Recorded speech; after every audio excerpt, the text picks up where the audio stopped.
என்ன மக்களே, வீட்டுக்குள்ளே வைல்ட் கார்ட்ஸ்லாம் வந்துட்டாங்க. வந்த வைல்ட் கார்ட்ஸ் எப்படி விளையாடுறாங்க, நீங்கள் உங்களுடைய ஒப்பீனியன் சொல்லுங்கள். இப்போது திவ்யாவை பார்க்கும்போது எனக்கு ஒரு விஷயம் ஞாபகம் வருது. அவங்கள எப்பெல்லாம் பார்க்குறோன்னா ஏதோ ஸ்கூல் டீச்சர் மாதிரி வந்து பண்ணுறாங்க. ஸோ அவங்களுக்கு வந்து தேவை வந்து டிசிப்ளின், டெக்கோரம் அண்ட் டிக்னிட்டி.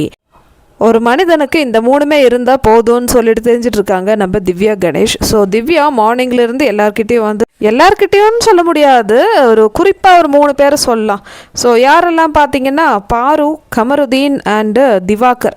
இவங்க 3 பேரையும் தான் வந்து டார்கெட் பண்ணி வந்திருக்காங்க. ஸோ இவங்க 3 பேர்கிட்டையும் வந்து தனித்தனியாக போயிட்டு பேசுகிறாங்க. திவாகர்கிட்டே வந்து ஒரு கான்வர்சேஷன் மார்னிங் ஆகிடுச்சு. நீங்கள் ஒன்று பண்ணுறீங்க, ஆனால் உங்களுக்கே வந்து கிரிஞ்சாக தெரியலையா? நீங்கள் ஒவ்வொரு ரீல்ஸ் பண்ணும்போது வந்து ரீமேக் பண்ணுறேன் அந்த மாதிரி நீங்கள் பண்ணுறீங்க இல்லையா? ஸோ அந்த ஆக்டருக்கும் உங்களுக்கும் ஏதாவது சம்மந்தம் இருக்கா? நீங்கள் கொஞ்சம் யோசிச்சு பண்ணலாம் இல்லையா அப்படின்னு சொல்லும்போது திவாகர் சொல்கிறாங்க, நான் என்னோடய வேவ் ஸ்டைலில் பண்ணுறேன். இது வந்து அந்த மூவிலேருந்து கரெக்டாக அந்த சீன் தான் நடிக்கணும் அப்படிலாம் கிடையாது.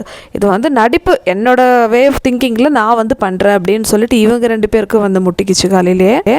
அடுத்தது நம்ம கமரு கிட்ட போகிறாங்க. கமரு கிட்ட போய்ட்டு நம்ம 2 பேரும் ஒன்றா ஒர்க் பண்ணியிருந்தோம் இல்லையா? ஸோ அட்லீஸ்ட் அந்த டைம்லேயாவது எனக்கு உன்னை பற்றி தெரியும். இது குழந்தைங்க பார்க்குற ஷோ, அது கொஞ்சமாவது உனக்கு தெரியுதா? இந்த கையில் எழுதி காமிக்கிறது, அதுக்கப்புறம் அந்த டைனிங் டேபிள் கிட்ட பாருக்கிட்ட பேசுனது, ஸோ இதெல்லாம் வந்து எப்படி இருக்குது பார்க்குறதுக்கு? கொஞ்சமாவது ஒரு டிக்னிட்டியாக விளையாடு, டெக்கோரமாக விளையாடுன்னு சொல்லிட்டு கமரு கிட்ட போயிட்டு கிளாஸ் எடுத்துன்னு இருக்காங்க. பேசுனா அவங்களுக்கு தெரியாதா அவங்க என்ன பேசுனாங்கன்னு சொல்லிட்டு? இதுலேருந்து வெளியே இருந்து ஒருத்தர் வந்து சொல்லி கொடுக்கணுமா, நீ பண்ணது சரியில்லை தப்புன்னு சொல்லிட்டு? திவ்யா வந்து அங்கே ஒரு வைல்ட் கார்ட்ஸ் தான், மற்றவங்கள திருத்துறதுக்காக அவங்க வரல. திவ்யாவோட ஆட்டிடியூட் எப்படி இருக்குன்னா, என்ன வந்து திருத்த அமைச்சிருக்காங்க. இப்போ விஜய் சேதுபதிக்கு பதிலாக நான் உள்ளே போயிருக்கேன் ஒப்பீனியன் சொல்கிறதா இருந்தால் எல்லார்கிட்டையும் சொல்லியிருக்கணும். அது என்ன இவங்க 3 பேரை மட்டும் டார்கெட் பண்ணி உள்ளே போய் சொல்கிறாங்க? அங்கே கனி கேங்லாம் வந்து என்ன பண்ணிகிட்ருக்கான்? அங்கே போய் சொல்ல வேண்டியதானே? அவங்கக்கிட்ட போயிட்டு மட்டும் நல்லா சிரித்து பேச வேண்டியது. ஸோ இந்த 3 பேரை பார்த்தா மட்டும் நீங்கள் பண்ணது சரியில்லை. ஏங்க எல்லார் பண்ணது தான் அங்கே சரியில்லை, யார் பண்ணது அங்கே சரியாக நடந்திருக்கு சொல்லுங்கள்? ஏதோ உங்களுக்கு பிடிக்கல அப்படின்னு சொல்லிட்டு வந்து இவங்க 3 பேர்கிட்ட போய் அட்வைஸ் கொடுக்குறாங்க. அவங்க வந்து கேட்டாங்களா, அட்வைஸ் கொடு நான் எப்படி விளையாடணும்னு சொல்லிட்டு? அடுத்தது பாரு கிட்ட, இப்போ மார்னிங் பிரேக்ஃபாஸ்ட் எல்லோரும் சாப்பிட்டாங்க. பாரு காலையிலேருந்து எதுவுமே சாப்பிடல, அவங்க ரெடி ஆகிட்டு இருந்தாங்க. ஸோ திவ்யா சாப்பிட்டு வந்துட்டு பாருக்கிட்ட போய், என்ன பாரு நடந்ததெல்லாம் யோசிச்சுன்னு இருக்கீங்களா, உண்ணாவிரதம் இருக்கீங்களா, போய் சாப்பிட வேண்டியதானேன்னு சொல்லிட்டு கலாய்க்கிற மாதிரி பேசுகிறாங்க. பாரு நேற்று எபிசோடில் வந்து டல்லாக தான் இருந்தாங்க. இவங்க வந்து என்னென்னமோ சொன்னதில் வந்து குழம்பிட்டாங்க. ஆனால் இனிமேல் சும்மா விடுவாங்களா? உடனே திவ்யா கிட்ட சொல்கிறாங்க, நான் உங்ககிட்ட சொன்னேன்னா எனக்கு வருத்தமாக இருக்குது, நான் யோசிச்சுட்ருக்கேன், நான் உண்ணாவிரதத்தில் இருக்கேன்னு சொல்லிட்டு நான் சொன்னேன்னா அப்படின்னு கேட்கும்போது, இல்லை பாரு நீங்கள் நைட்டு கூட சரியாக தூங்கலை, யார் சொன்னால் தூங்கலைன்னு? அதுக்கப்புறம் நான் இப்போ தூங்கிட்டு தான் இருந்தேன், நீங்கள் பார்த்தீங்களா நான் தூங்குனது? எதுக்கு இப்போ தேவையில்லாமல் வந்து சொல்கிறீங்கன்னு சொல்லிட்டு பாரு கேட்குறாங்க. அப்படி இல்லை, நான் ஒரு கன்சர்னில் தான் சொன்னேன், நீங்கள் வந்து நடந்ததெல்லாம் யோசிச்சு வருத்தப்பட்டு இருப்பீங்க, நடந்து முடிஞ்சிச்சு, நீங்கள் வந்து அடுத்த வேலையை பார்க்கலாம்லன்னு சொல்லிட்டு சொல்கிறாங்க.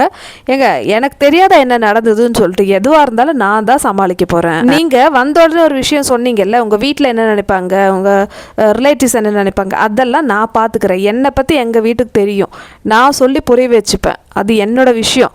இதில் வந்து நான் வருத்தமாக இருக்கேனா இல்லை ஹாப்பியாக இருக்கேனான்னு சொல்லிட்டு நீங்கள்லாம் வந்து கன்சர்ன் பட தேவையில்லைன்னு சொல்லிட்டு பாரு வந்து கட் அண்ட் ரைட்டாகவே வந்து சொல்லிட்டாங்க.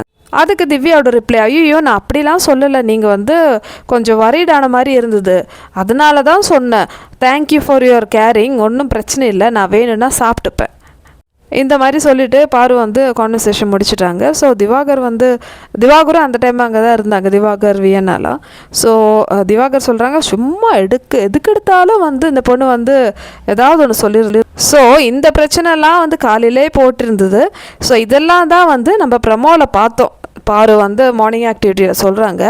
ஸோ வந்துட்டாங்க, அதாவது பிரஜின் சாந்திரா நீங்கள் வந்து ஒரு விஷயமா வந்து நான் பண்ணதா தப்பு, இப்படி பண்ணாத அப்படி பண்ணாதுன்னு சொல்லிட்டு இருக்கீங்களே, இப்போ பிரஜின் என்ன பண்ணுறாங்க, கொசு தானே அடிச்சிட்ருக்க, காலையிலேருந்து என்ன பண்ண நீ? சும்மா போகிற வர இடத்துல எல்லாம் வந்து நீ அப்படி பண்ணாது இப்படி பண்ணாது சொல்லிகிட்டே இருக்க.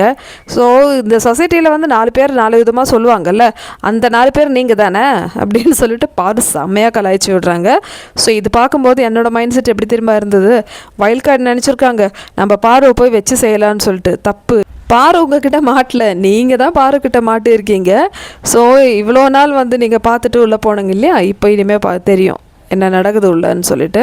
ஸோ எனிவே இதை பற்றி உங்களோட ஒப்பீனியன் சொல்லுங்கள் மக்கள்.